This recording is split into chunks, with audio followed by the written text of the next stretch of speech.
Senam ko johar, senam ko bun napai gya pasai. Ar mite bisoy niye te tehim bun kapal marwa.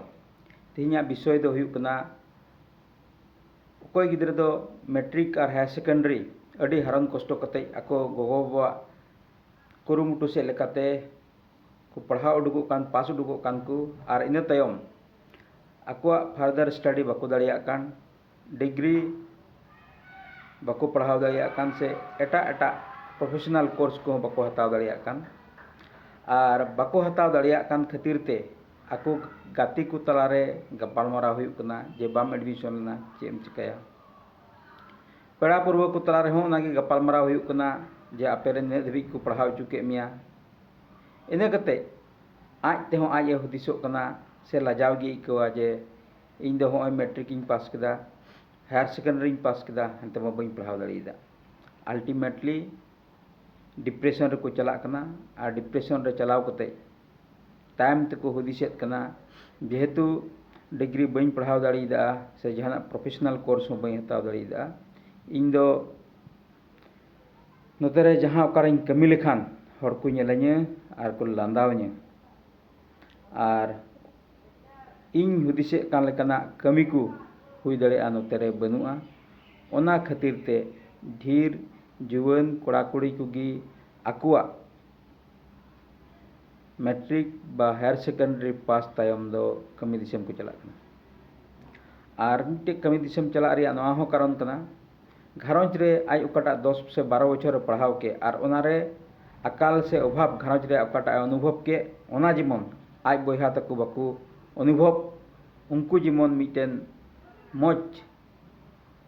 मिटे sound financial system से support को नाम दाड़िया उना रेया कुरुमुटु आनते कमी दिसम को चला कान ताबना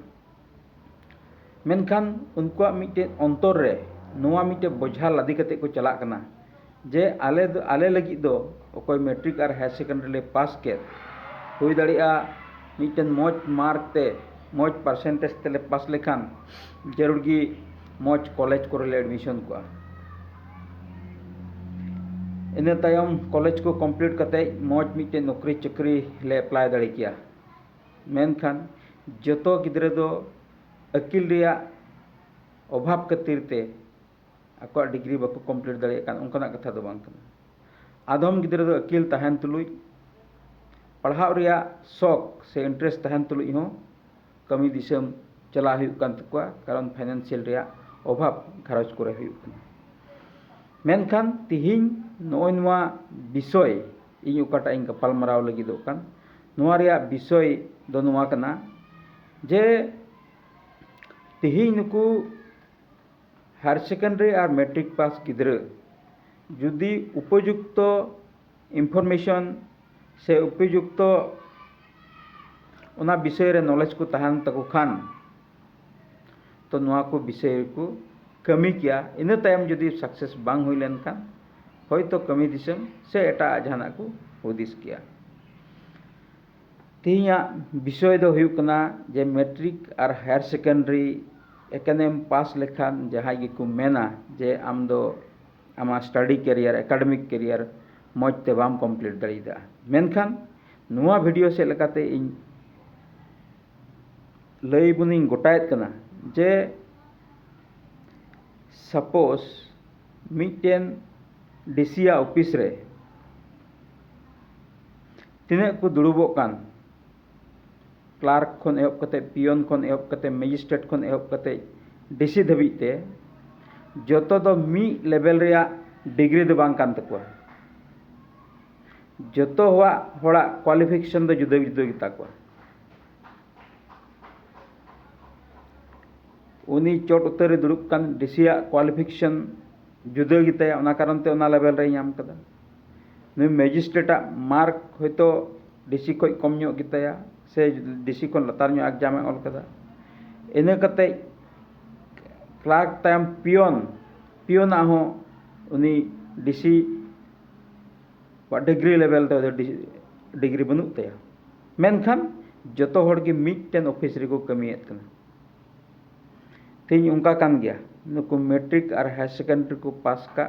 नुकु गिद्रे हो इन समय रे ako ठे इन्फॉर्मेशन बांग तहन kan खातिर ते बाडाय जोंगा बांग tahay kan खातिर ते उनको कमी दिसम को चलावना नितो बुन नेल लेखान विशेष कहते चाकरी सेक्टर रे बन गपाल माराव लहाया जे वर्तमान रे मैट्रिक पास कते हो आयमा ढेर चाकरी गी मेना और हाई सेकेंडरी पास कते हो आयमा ढेर चाकरी गी मेना ओना चाकरी को आमार एकाडेमिक कैरियर या मार्क चेक लेका कान तमा ओना बेस तेगी आम लगी चाकरी को तैनाते कना विशेष कायते एसएससी और एडीआरई ओना दा उनकाना चाकरी कना ओना तेगी आबू ओना डिपार्टमेंट खन आईबी लगी हबुन एलिजिबल कना ओना डिपार्टमेंट खन इरिगेशन एग्रीकल्चर आयमा आयमा लगी बुन एलिजिबल कना नितो मैट्रिक और हायर सेकेंडरी हो पास करते हो उनकान आयमा ढेर चाकरी अब लगी एवेलेबल गी मेना जो डिपार्टमेंट की एवेलेबल गया मेनखान नोआ विषय रे अब ठे इन्फॉर्मेशन बनुआ आबुरेन अकोय को सावगाती को से आबुरेन गार्जियन को से आबु तुलिक को दुरुब तिंगु कान जतो होड़ ओना धारा रे मिटे हुदिस जुंगा को एम का बना जे आम बैचलर डिग्री बाम हताव का खातिर ते ओकाटा लगी हो आम दो एलिजिबल दम बांग कना ओकाटा रे हो आम दो लेकमान दम बांग हुई लेना और ओने ओना कथा दो जतो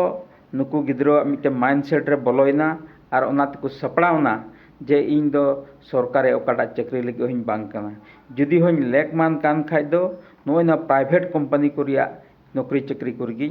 इन दो एलिजिबल कनाई ओना मिटे माइंडसेट ओना मिटे हुदिस जुंगा आबो को भराव का ओना मेनखान सेंट्रल लेवल रे आहो आयमा ढेर चाकरी मैट्रिक और हायर सेकेंडरी पास करते मेना मिटे दो postal department ministry of defence department CBI IB ED ओकोय लटू लटू हर ठेन फाइनेंशियल क्राइम रे मिटेन दोष तहन तकवा अब उन बड़ाया जे एडी को बोलोइना एडी को रेड केदा उना एडी लगी हो तीन हायर सेकेंडरी रे पास करते हम उना जगह रे अप्लाई दाड़िया उनका आयमा ढेर डिपार्टमेंट मेना फॉरेस्ट ओंडे हाबुन बुन चलाव दाड़िया पुलिस कुमा मेना गी आर्मी कुमा मेना गी और इने करे हो जदि बाबुन दाड़िया खान रूपामणि गौड़ जुदी जहां बन आंजम का खाय आसाम रेन लखीमपुर रेन मिटेन कुड़ी माउंट एवरेस्ट चला हेना विजय अगू केदाय नितो नुई सब इंस्पेक्टर मायरिया कथा चला कना ओना रे दो उनिया क्वालिफिकेशन दो बांग येलो कना उनका बाबुन दाड़ी खान हड़मो सेते आबो सान्ताल हड़ अडी केटाई गयाबन अडी तगड़ा गयाबन रान को स्पोर्ट्स को यथेष्ट एलिजिबिलिटी ना तबना नितमा ओलम्पिक चला हो अडी इजी हुईन कॉमनवेल्थ गेम चला हो अडी इजी हुईना फुटबॉल रे हो प्रकार प्रकार रे खेला तो हुई सब डिविजन लेवल को एका सेंट्रल कंट्री रिप्रेजेंटेटिव नोआ को जगह रे हो आबू एलिजिबल कना बन ओना खातिर ते तिना जहाँ रे मेना बन कोई ड्रॉप आउट बन हुई कान मैट्रिक हायर सेकेंडरी पास करते कोई ड्रॉप आउट खातिर ते कमी दिसम बन चलाव कान इन पर्सनली गड़ो बना डायरेक्ट इन टे बन मैसेज दाड़िया इन तुल बन गपाल माराव दाड़िया और इन दाड़िया भोर ओना को विद प्रूफ करते अब गड़ो दाड़े बना जेमन आबू संताल समाज रेन जुआन को हो अकोय दो 18 खन 30 बछर रेन जुआन गिद्रे को कान को उनको हो जेमन सेंट्रल लेवल रे चाकरी और गवर्नमेंट लेवल रे काउंसिल लेवल रे जतो चाकरी को एलिजिबल और नोआ तिने इन लई के नोआ खन आरो ढेर डिपार्टमेंट को मिना ओकाटा डिपार्टमेंट रेन दो साइंस टीम रेन गिद्रे साइंस सेक्टर से लेकाते आर्ट्स रेन हो उनका से लेकाते गी अब उना डिपार्टमेंट करे बुन नौकरी चाकरी दाड़िया नो डाउट पे पुन बछर नौकरी चाकरी करते आर हो ओपन रे सिस्टम ते अब ᱟᱵᱚᱣᱟᱜ ᱰᱤᱜᱽᱨᱤ ᱠᱚᱵᱚᱱ ᱠᱚᱢᱯᱞᱤᱴ ᱫᱟᱲᱮᱭᱟᱜᱼᱟ ᱟᱨ ᱰᱤᱜᱽᱨᱤ ᱠᱚᱢᱯᱞᱤᱴ ᱞᱟᱹᱜᱤᱫ ᱠᱷᱟᱡ ᱫᱚ ᱛᱟᱭᱚᱢ ᱛᱮᱫᱚ ᱟᱵᱚ APSC ᱥᱮ UPSC ᱞᱟᱹᱜᱤᱫ ᱦᱚᱸ ᱮᱞᱤᱡᱤᱵᱮᱞ ᱵᱚᱱ ᱦᱩᱭ ᱫᱟᱲᱮᱭᱟᱜᱼᱟ ᱚᱱᱟ ᱠᱷᱟᱹᱛᱤᱨ ᱛᱮ ᱤᱧᱟᱹᱜ ᱱᱮᱦᱚᱨ ᱛᱟᱦᱮᱱ ᱠᱟᱱᱟ ᱡᱟᱦᱟᱸ ᱚᱠᱟ ᱨᱮᱜᱮ ᱵᱟᱝ ᱫᱚ ᱰᱨᱚᱯ ᱟᱣᱩᱴ ᱠᱷᱟᱹᱛᱤᱨ ᱛᱮ ᱚᱲᱟᱜ ᱨᱮ ᱢᱮᱱᱟᱜ ᱵᱚᱱ ᱵᱟᱝ ᱫᱚ ᱰᱨᱚᱯ ᱟᱣᱩᱴ ᱠᱷᱟᱹᱛᱤर ᱛᱮ ᱠᱟᱹᱢᱤ ᱫᱤᱥᱚᱢ ᱵᱚᱱ ᱪᱟᱞᱟᱣ ᱟᱠᱟᱱ ᱟᱵᱚ ᱥᱟᱱᱟᱢ ᱠᱚ ᱟᱭᱢᱟ ᱰᱷᱮᱨ ᱚᱱᱠᱟᱱ ᱠᱳᱨᱥ ᱢᱮᱱᱟᱜᱼᱟ ᱜᱚᱵᱷᱚᱨᱱᱢᱮᱱᱴ ᱡᱚᱵ ᱢᱮᱱᱟᱜᱼᱟ ᱚᱠᱟᱨᱮ ᱟᱵᱚ ᱵᱚᱱ ᱠᱟᱹᱢᱤ ᱫᱟᱲᱮᱭᱟᱜ ᱢᱮᱱᱠᱷᱟᱱ ᱡᱩᱫᱤ ᱦᱮᱸ ᱱᱚᱠᱨᱤ ᱪᱟᱹᱠᱨᱤ ᱵᱟᱵᱚᱱ ᱮᱞᱤᱡᱤᱵᱮᱞ ᱞᱮᱱᱟ ᱛᱟᱠᱫᱤᱨ ᱡᱩᱫᱤ ᱠᱩᱨᱩᱢᱩᱴᱩ ᱠᱟᱛᱮ ᱵᱟᱭ ᱥᱟᱠᱥᱮᱥ ᱫᱟᱲᱮᱭᱟᱜ ᱵᱚᱱ ᱮᱱ ᱨᱮᱦᱚᱸ ᱱᱤᱛ ᱦᱚᱸ ᱟᱭᱢᱟ ᱰᱷᱮᱨ ᱚᱱᱠᱟᱱ ᱥᱠᱤᱞ ᱠᱳᱨᱥ ᱠᱚ ᱢᱮᱱᱟᱜᱼᱟ ᱚᱠᱟ ᱠᱚ ᱠᱳᱨᱥ ᱥᱮᱫ ᱞᱮᱠᱟᱛᱮ ᱟᱵᱚ ᱫᱚ ᱟᱵᱚᱣᱟᱜ ᱞᱟᱭᱤᱯᱷ ᱵᱚᱱ ᱢᱚᱡᱽ ᱛᱮᱵᱚᱱ ᱵᱮᱱᱟᱣ ᱨᱟᱠᱟᱵ ᱫᱟᱲᱮᱭᱟᱜᱼᱟ ᱵᱚᱨᱛᱚᱢᱟᱱ ᱟᱵᱚ ᱥᱟᱱᱟᱢ ᱠᱚᱵᱚᱱ ᱵᱟᱰᱟᱭᱟ ᱡᱮ ᱥᱠᱤᱞ ᱨᱮᱭᱟᱜ ᱵᱷᱟᱨᱚᱛ ᱠᱟᱱᱟ ᱥᱠᱤᱞ ᱨᱮᱭᱟᱜ ᱫᱤᱥᱚᱢ ᱠᱟᱱᱟ ᱥᱠᱤᱞ ᱨᱮᱭᱟᱜ ᱯᱨᱚᱯᱷᱮᱥᱚᱱ ᱠᱟᱱᱟ ᱛᱚ ᱚᱱᱟ ᱠᱷᱟᱹᱛᱤᱨ ᱛᱮ ᱥᱠᱤल লেভেল ᱨᱮᱦᱚᱸ ᱟᱭᱢᱟ ᱰᱷᱮᱨ ᱟᱵᱚ ᱴᱷᱮᱱ ᱞᱟᱭᱤᱱ ᱠᱚ ᱢᱮᱱᱟᱜᱼᱟ ᱚᱱᱟ ᱞᱟᱭᱤᱱ ᱦᱚᱸ ᱤᱧ ᱮᱢᱰᱤ ᱫᱟᱲᱮᱭᱟᱵᱚᱱᱟ ᱟᱨ বিশেষ কায়তে পলিটেকনিক ডিপ্লোমা হাতাও দাড়িয়া ITI লাইন ᱨᱮᱭᱟᱜ ᱦᱚᱸ ᱟᱭᱢᱟ ᱰᱷᱮᱨ ᱢᱮᱱᱟᱜᱼᱟ নন টেকনিক্যাল কোর্স ᱠᱚ ᱢᱮᱱᱟᱜᱼᱟ ᱟᱨ ᱤᱱᱟᱹ ᱥᱟᱶ ᱥᱟᱶᱛᱮ ᱱᱤᱛᱚᱜ ᱪᱮᱫ ᱠᱚ ᱢᱮᱛᱟᱜᱼᱟ ᱥᱴᱮᱴ ᱨᱩᱨᱟᱞ ᱞᱟইভᱞᱤᱦᱩᱰ ᱢᱤশন ᱥᱮᱱ ᱠᱷᱚᱱ ᱦᱚᱸ ᱟᱭᱢᱟ ᱰᱷᱮᱨ ᱴᱨᱮᱱᱤᱝ ᱠᱚᱜᱮ ᱦᱩᱭᱩᱜ ᱠᱟᱱᱟ ᱤᱱᱟᱹ ᱥᱟᱶ ᱚᱱᱟ ᱥᱟᱶᱛᱮ ᱯᱷᱩᱰ ᱯᱨᱚᱥᱮᱥᱤᱝ ᱨᱮᱭᱟᱜ ᱦᱚᱸ ᱟᱭᱢᱟ ᱴᱨᱮᱱᱤᱝ ᱠᱚ ᱦᱩᱭᱩᱜ ᱠᱟᱱᱟ ᱚᱠᱟ ᱠᱚᱫᱚ 6 ᱢᱟᱥ ᱠᱳᱨᱥ ᱠᱟᱱ ᱚᱠᱟ ᱠᱚᱫᱚ 1 ᱵᱚᱪᱷᱚᱨ ᱠᱳᱨᱥ ᱠᱟᱱ ᱴᱳᱴᱟᱞᱤ ᱜᱚᱵᱷᱚᱨᱱᱢᱮᱱᱴ ᱟᱭᱟᱜ ᱯᱷᱟন্ড ᱠᱷᱚᱡ ᱚᱱᱟᱭ ᱯᱨᱳᱵᱷᱟᱭᱤᱰᱮᱫ ᱠᱟᱱᱟ ᱚᱱᱟ ᱠᱚ ᱦᱟᱛᱟᱣ ᱠᱟᱛᱮ ᱛᱮᱦᱮᱧ ᱟᱵᱚ ᱢᱚᱡᱽ ᱟᱵᱚᱣᱟᱜ